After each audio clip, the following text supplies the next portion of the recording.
Ciao, welcome back to Geriatric Alpha Runt Productions. My name is Garp here on YouTube, and today we have our special guest, Erik Boerner.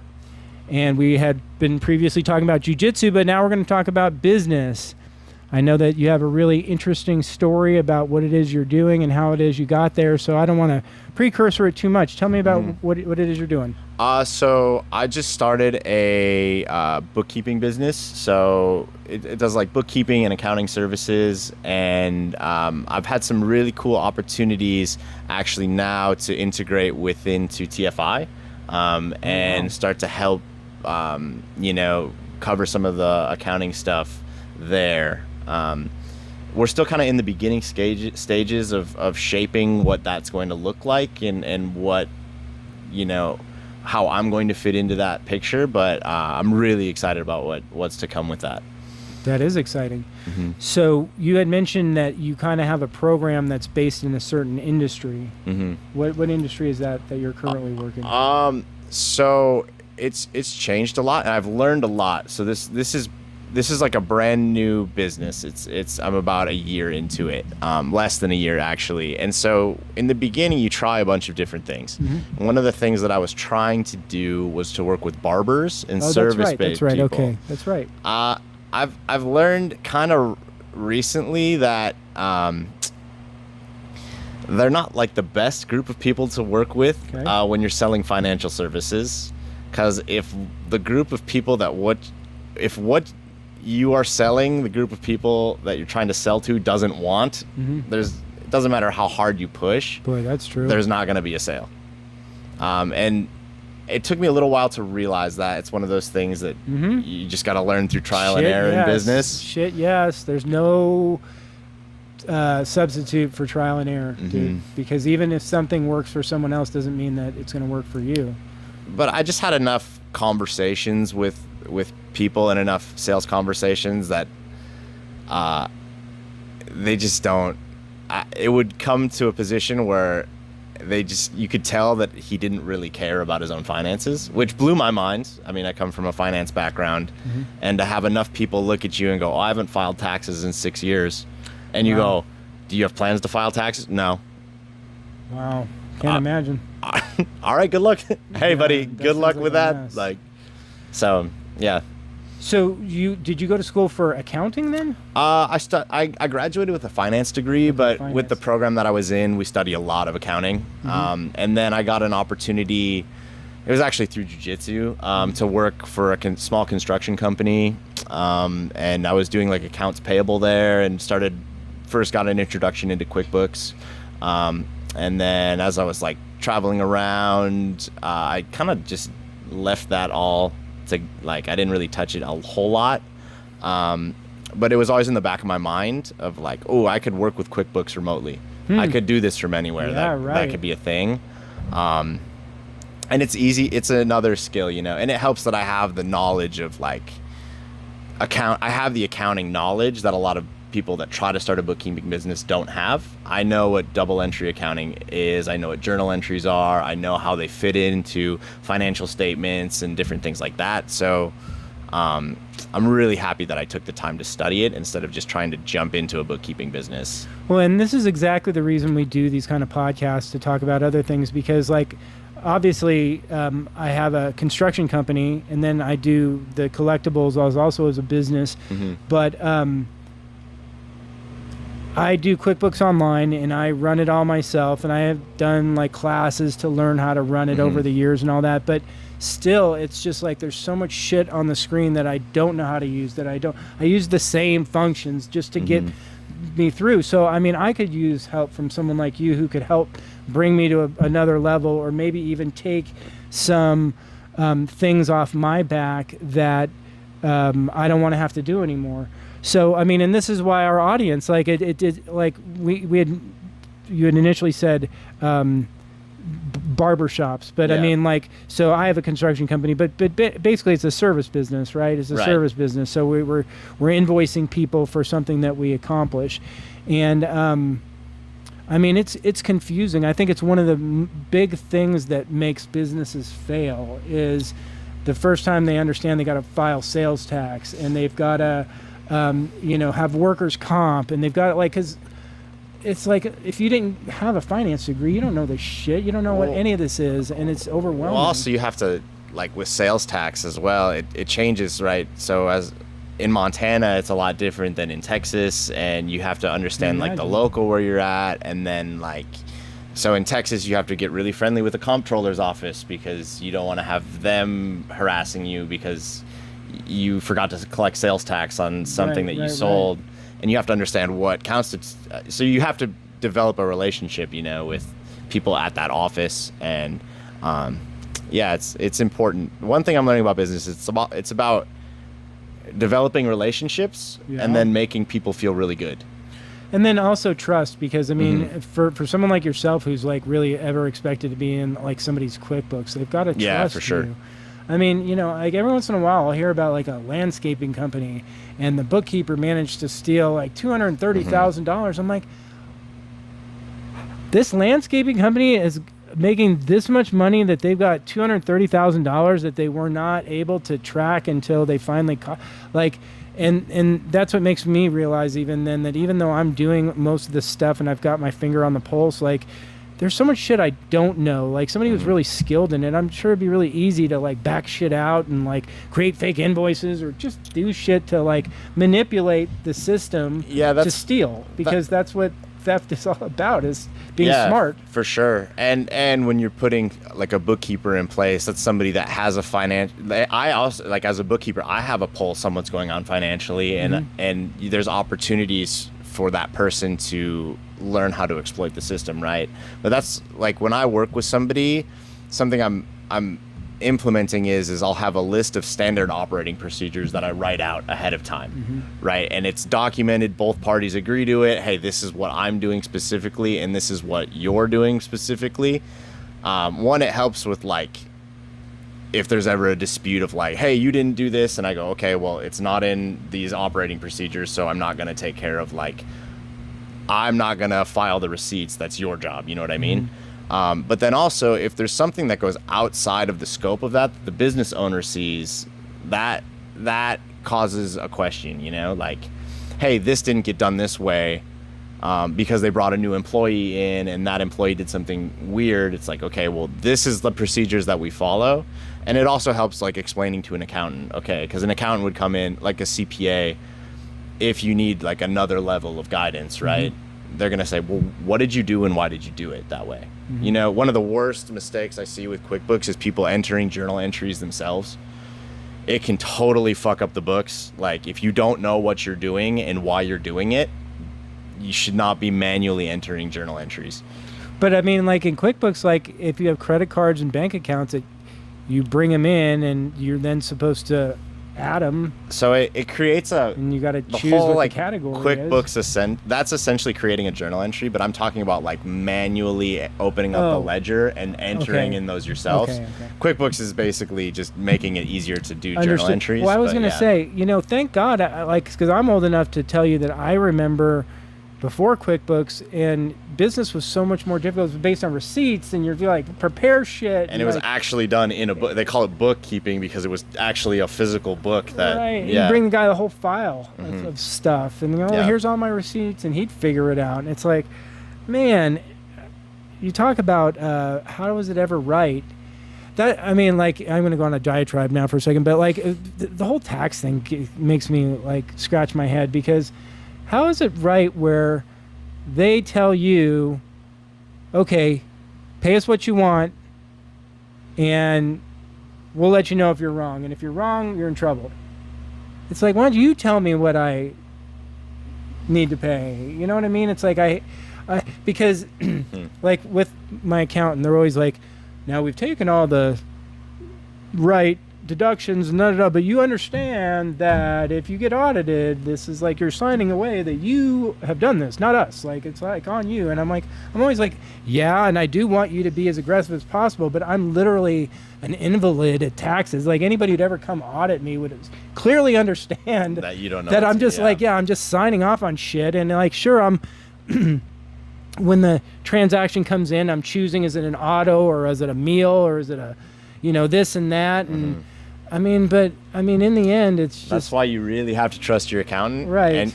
Or your bookkeeper, and you have to understand that they're not all the same.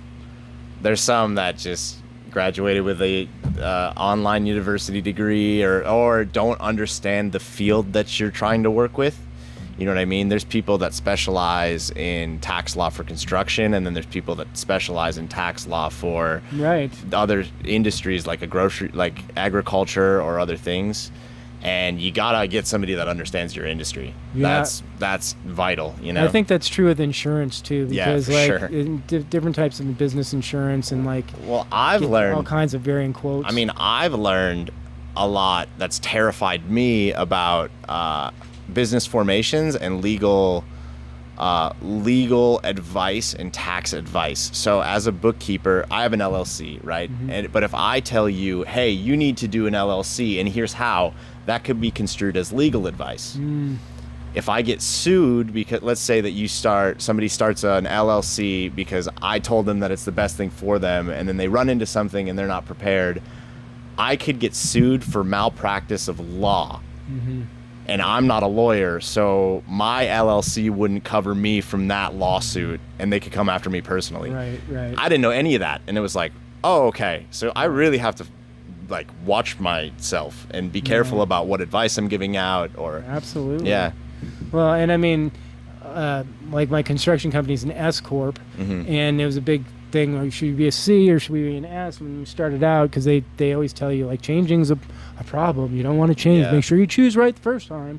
And it's like that's when it goes back to just it gets overwhelming when you're starting a business, because no one could ever possibly understand the right decisions and the right things to do all the time. And it's through trial and error. That's why they say it takes 5 years to find out whether or not your business is even really a business. And I'm thought when first somebody told me that, how can that be right? If I don't know within 6 months or a year, I can't keep going.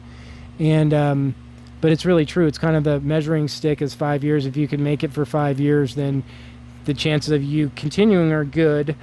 But as so many people say, is you should be supplementing your income or hit the ground running, because if you think that in that first year you're going to really make any money in your own business, you're kidding yourself. Yeah, it's a long road. Oh, dude. And I mean, it's so funny because here I sit at almost 56 years old, and it was a really wonderful, deceiving gift that I got when I was laid off from my job on December 14th of 2007, I guess. So it was going into 2008.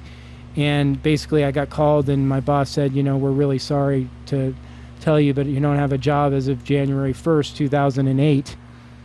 And, I had been doing fairly well. I was a regional sales manager, and I was traveling and not really checking in at the office. So I was free and making a good living. And I thought oh my God, this is the worst thing that could have ever happened to me. And it was only because of perspective that I realized that it was one of the best things that ever happened to me. It was a gift in a deceiving package. It forced me to start my own business, and I never would have done it on my own. I had to be kicked off on my ass to go, what are you going to do now? You're in Austin, Texas. I moved here for this job. Now I'm from California. Now they've let me go. And what do? So I started a business out of desperation, and trust me, dude, in that first year, I didn't make shit. In fact, not only did I blow through the 401k savings that I had just to keep alive, I went back and I was actually selling cars. So here I am at, how old was I? 35 years old. I'm going to start selling cars on the side. And that's what I mean about supplementing your income. I needed to do that, though, while I started my business, because my business was not supporting my lifestyle. And it was such a hard pill to swallow. It was I was ready to go back and wait tables, because I didn't know what else to do. I needed a fucking job. Yeah. I'm ready to am I gonna be a criminal right now? I'm life choice. Am I gonna be a waiter again, or am I gonna be a criminal? Because I got to make some fucking money quick. I got a house to pay for. I got shit to do. I got a real life at 35.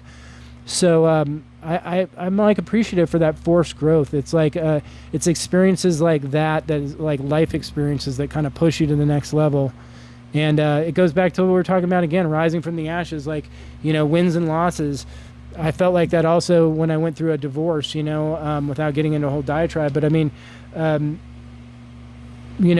here I am at roughly again 35, going through a divorce, and living in Texas, and like, how did I get myself in this mess? Then I lost my job, and it's like, it was all this perfect storm of like shit that happened. And so I ended up getting divorced and going through that. And then of course, years later, I ended up finding a new person, falling in love again, and then having children. And like, it's this weird road to success that most people have to take. If like we could all just take a straight trajectory and go right like this, we're going to go right up this line and be here. It doesn't work like that. It's not how you draw it up. You've got these wins and losses, and it's only the strong will take that loss and learn from it and not let it ruin them, and keep going. And those are life experiences. So I always encourage people when they're starting their business to like not give up, even if you think like it can't work. It's like you had said,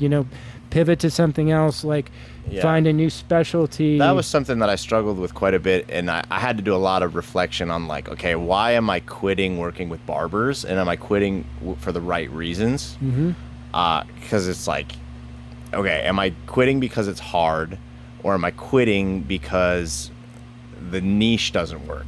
Great word. I was wanting to say that word to you. And that was like, okay, after a certain amount of sales conversations where you have a process where you show up and you follow the sales process, that's like, I've tested with people, and they said, yeah, that's actually a really good process, and it should work as long as the niche is there, as long as like they are willing to play ball, what you're doing should work. And after a certain amount of conversations and times where I just realized, all right, they don't want what I'm selling them, and I'm not going to be able to change the culture and how that culture views that. I'm never going to be able to convince a barber that has no plans to pay taxes that all of a sudden, hey, this is important and you need to do this. I can start to change who I work with, you know? Right. Your focus of attention. So that was a big thing. But I thought about it a lot of like, okay, why am I quitting this? And what, like, am I quitting for the right reasons? Because it's easy to quit when things are hard. But it's a different thing to realize that something's not working, and that the reasons it's not working are just always going to be there, and you need to pivot the direction that you're going. As I spend more time in business and people and stuff, I realize that there's similarities across all businesses, and you can work really hard and still not be successful because your niche isn't right. And so one thing that I see across all businesses and can be applied to all is that unless you're doing huge volume, don't go after the people that are worrying about dollars. You go after high-end clientele that is more interested in not being concerned about what the cost is. They want this for this reason. They want quality. They want quality, they want convenience, they want whatever their reason is. They want status, they want that sign, they want that emblem, whatever it is. So what I'm saying is like, and I'm not even speaking from any experience, but just like a hypothetical is like, barbers are guys who cut my hair for $25. Hair salon people are who do my wife's hair for $500, and I'm sure their profit margins are greater than the barber just because the dollar. Their services, they got chemicals, they're doing longer services, but maybe those people are a niche that would work for you. So again, it's just like applying this across all businesses and saying, I want my prospect to be people who are higher end prospects. And I think that is like a really primary failure in a lot of businesses. And I mean, like, again, dude, they always say restaurants are the worst businesses. Like, all restaurant, like, I don't know what the percentage is. 90% of restaurants fail. Okay, well, gosh, I mean, number one is note to self. But number two is, does that mean a hot dog stand on the corner is a good investment or a bad investment? Maybe the overhead is low, but that defies what I just told you. That's not very high. You're not selling, well, but maybe you sell this as a gourmet hot dog and charge them $15. You're not trying, are you trying to sell a $1.99 hot dog, or are you trying to sell a $10 hot dog? So again, the key factor is always knowing who your customer is, what the profit margin is, and then building the value in. And I feel like a sales guy right now when I'm talking, because these are things that like you almost seminar like, you know, like you find the customer's need and all that stuff. But it's just so true, because if you can't define like a market for yourself, you're never going to be successful. You've got to like find some sort of a market. So again, now if this is a chance for you to like kind of promote your business and stuff. So you're hoping to find small business clientele? Yeah, for sure. So when you said TFI, that is our parent company at our jiu-jitsu gym. So they're like a jiu-jitsu business. And now I see value from my gate company. We do construction projects, so small construction. Where are other places maybe where you could apply this to? So I'm working right now with a media company. It's somebody that covers, it's called Front Sight Media. They cover like different journalism spots in war zones. So it's really interesting. Like small service-based companies. So it's kind of the area that I'm trying to focus on. But also like this opportunity with TFI kind of just presented itself. And if an opportunity falls in your lap, why wouldn't you pursue it? You know what I mean? Right. And so that might give me the opportunity to work with martial arts gyms, which is something that I know and that I'm really passionate about. See, I didn't even think of it, but yeah, because that's especially as that company grows as well, like the amount of martial arts gyms that are going to be in the circuit and is increasing as well. So positioning myself to be in a position to take all of those martial arts gyms and handle their finances is, I think that's a really cool opportunity. Well, for sure, and it must be a valid market, because I'm even seeing on my like Facebook feed where they have, these jiu-jitsu school curriculums where they're like, pay us dollar amount, we're going to show you how to get leads and get 10 new students, and they've got like a program for jiu-jitsu schools, and that's like a niche program. And I thought, oh, that's really cool that they have that service-based niche for jiu-jitsu schools, because there's quite a bit of them. And I'm sure that's obviously like all of any business, I think the biggest obstacle is to find customers, find prospects, and then of course get paid. But that's really interesting. So when you come in and you do like a service-based consultation, are you helping, like you wanting to open up QuickBooks and help people with their QuickBooks, or like? Well, it just depends on, it's alignment of like, okay, what are you looking for? Do you need somebody to come in and reconcile a QuickBooks account, or do you need somebody to run an accounts receivable thing for you? You know what I mean? So there's really just a conversation. When somebody signs up at my website, ebbookkeeping.com, and goes into that and fills out the questionnaire that's like, hey, do you have a question? Do you want to work with me? We just talk about what you're looking for, what services can I provide to you? How can I help keep financial clarity in your small business so that you don't have to be worrying about reconciling different accounts or making sure that financial statements get prepared. All of that stuff is just handled for you, and you can take those reports and make decisions based about your company based on what's going on. So we'll definitely talk, because I think that there's a lot that I still need to learn about my QuickBooks, because I'm probably just like my phone. I'm using 3/10 of its ability. It's a tool, right? And people need to learn how to use the tools correctly. That's a big part. Well, and I mean, there's just so much stuff too that I've been doing the same way for a long time, and I know that there must be new and better ways to do it. Even though I'm on QuickBooks Online now, I'm still, like, for instance, in QuickBooks, I'll do a check and say check to the mortgage company, right? And so I have the check to the mortgage company, but then I still need to go into my bank bill pay and pay it there. And I know that there's a way to marry it through my QuickBooks, so I don't have to still go to my bank and do it separately, because there's a point where they reconcile each other, where I bring them together.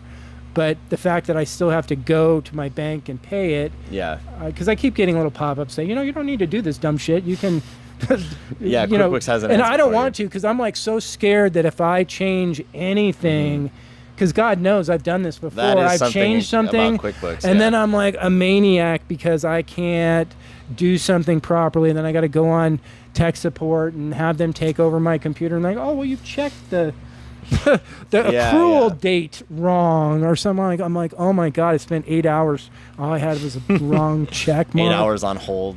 Right. Yeah. I mean, it's like things like that. So even like, I mean, these are kind of things that like small businesses, I mean, like mine, love to hear, because God knows that the stress during the, you mentioned COVID earlier. So I obviously got some PPP loans like everybody, because we were in construction and whatnot.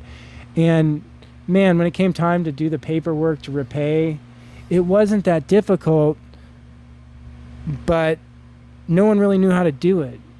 So finally, the guy who helped me to do it was one of my bankers, who was just kind enough to just go, Liz, dude, bring your fucking laptop in here and sit down with me and I'll show you how to do it. And it wasn't that hard. It was like checking 10 boxes and filling in a few numbers, but just like doing your sales tax. It's like a process that you learn. And the consequences of doing that wrong are so high that it really so is stressful too, because I had been submitting them wrong, and they're coming back and they're like, no, and I'm like, I don't know what I'm doing. I've never done this before. I'm a construction dummy. I don't know how to do accounting. So that, and I mean, those kind of things are just can almost make a man want to quit. It can be really stressful, for sure. Absolutely. What else can I say about just business in general is that it has gotten so much easier with things like QuickBooks and stuff. Has your job also gotten easier because of all these I would say technologies? Learning how to use AI and what those tools are bringing to the table. I mean, there's a lot of different opinions and a lot of different buzzwords people use, but I really am in the camp of your job isn't going to be taken by a computer. Your job is going to be taken by somebody that knows how to use AI. Interesting. The people that are going to be able to handle a lot more are the people that are integrating tools like ChatGPT and Claude and different things and know how to use them versus people that don't know how to use them. It's I'm going to relate it back to jiu-jitsu, but it's like when fighting, when the UFC first started taking off, it's like people that were using jiu-jitsu were so far ahead of everybody else. We're going to see the same thing with people that learn how to use these tools, That's interesting stuff, because I just recently, Yeppy. Yeppy took off, and he's doing some stuff in Hawaii, and where he's trying to do optimization and working with AI. And I'm like, okay, I'll let you try and do this stuff, because I'm not involved in AI at all. So we'll see. I mean, I'm that 55-year-old guy who doesn't want to learn new things. When you just said a couple of I've heard of ChatGPT, but you said a couple of names I hadn't even heard of. Yeah. So I'm so far behind the curve on this that things like Grok and ChatGPT, which are quote unquote AI, why is that different than Google? It's all just because the inflection of the voice? It's more conversational? I mean, it's just when you say giving Google, what do you mean? Well, if I went to Google, I could go on my Google on my phone and be like, what year did George Washington die? And it would go, George Washington died. If I did that on one of the other ones, it would still give me an answer, right? It's a tool, and it starts to respond based on how you use it. And different AI systems are better at different things. I mean, I'm learning and becoming a little bit better. But let's say that you use ChatGPT for the purpose of rewriting all of your emails. So before you send any email, you want to just spell check it, make sure it comes off good in tone, make sure that it comes off Let's say you have certain so it's clients. task driven rather than asking it. You ask it to do something. Yeah. So what I'll do a lot of times is I will, if I'm curious about like an accounting question, or like, let's say that we want to build an accounts receivable process from scratch for you, I will prompt ChatGPT. You are now a CPA that is an expert in construction management, accounts receivables, and then I will tell it the different parts of the system that we want to include, and then I will ask it to build me an accounts receivable system based on the prompts that I give it. Again, we're at the point where like it's not perfect, right? So you have to check it, right? That's the type of thing that like I would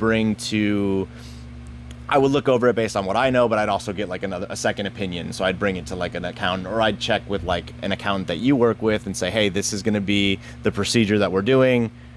Does this make sense? Would you change anything? Because it's not perfect. We're not at the point yet where it's even remotely perfect. You have to double check, but it's a good place it's a good starting point, like the one that I mentioned before, Claude. It's something that I'm playing around. I'm like starting to play around with it because of the way that you can use it in Excel. Like it's supposedly the one that's the best at coding. So my brother told me all about how you could prompt it in different ways to build you something on your website, and then basically just give it that.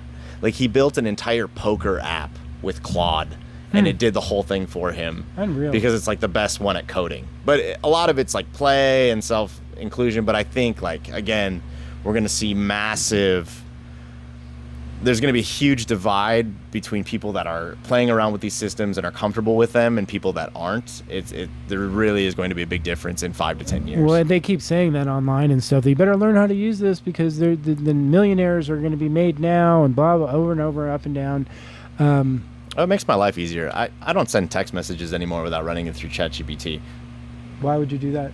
So I know it, like, because it's going to be in the correct tone. The spelling is going to be correct. I don't have to worry about punctuation.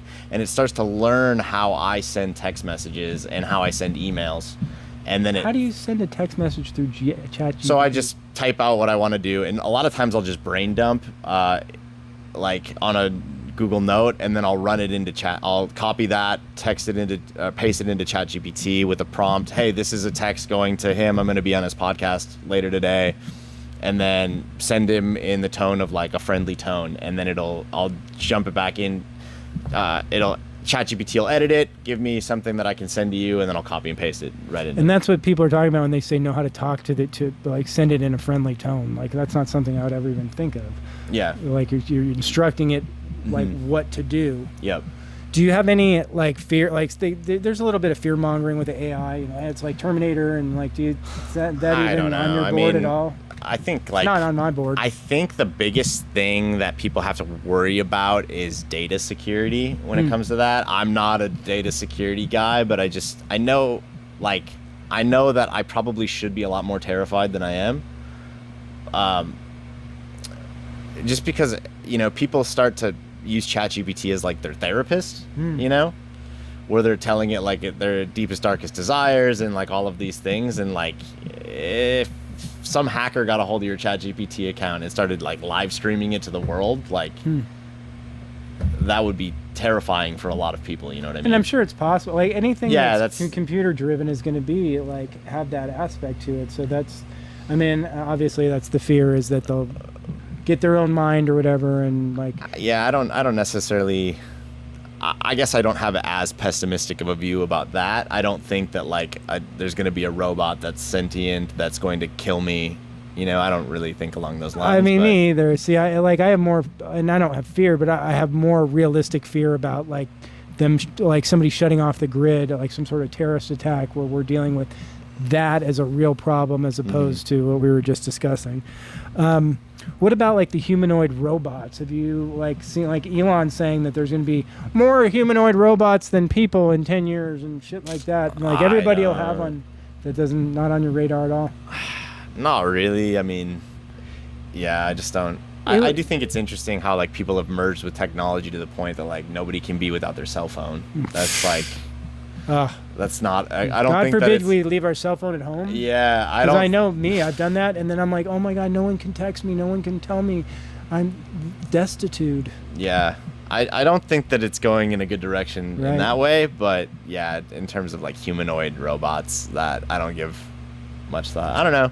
I'm an old ass man, and even in my generation, the parents were like, stop playing those video games. We play Atari all day fucking long, and they'd be like, go outside. And yeah, we didn't have cell phones, and yeah, we came in when it got dark. So there's certain things that are true about our generation was so much simpler than today.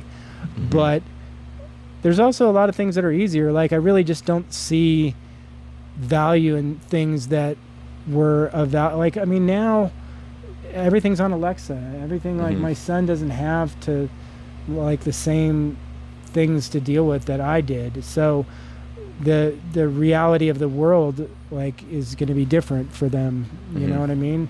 I don't think that people are going to be driving cars in the next 10 years. I think the self-driving thing is going to take over. Yeah. They'll be like, you can only drive between these hours on these roads because humans are too stupid and you're driving into shit. And it's like, it's got to be on the grid and the magnets and the blah, blah, blahs. And that way people aren't running into each other. Yeah, I think it's going to be a wildly different future. For sure. For sure. So, anything else on the business? Give us the website and the company name one more time. Yeah, so it's EB Bookkeeping. And you can find me on Instagram. You can find me, the website's just EB Bookkeeping. So if somebody wanted, like myself, to have you come in and just do like there's like an hourly rate maybe where we could have you come in and do a consultation with us? Yeah, so I do like free consultations. So a half an hour conversation, and again, we'll just get aligned on what it is you're looking for, and if it's something that I actually offer, and then I offer monthly based service packages. Great. That. Well, I would definitely be open to talking about like an hour a month of training or something like that, or just check in and things like that. So yeah, for sure. Some good value based there. I've enjoyed the conversation today. Thank you so much for coming in, brother. Appreciate Thank you for having me on. Yes, as always, please like, subscribe, share, do all the good stuff to help our station continue to grow. Thanks. Come back and see us.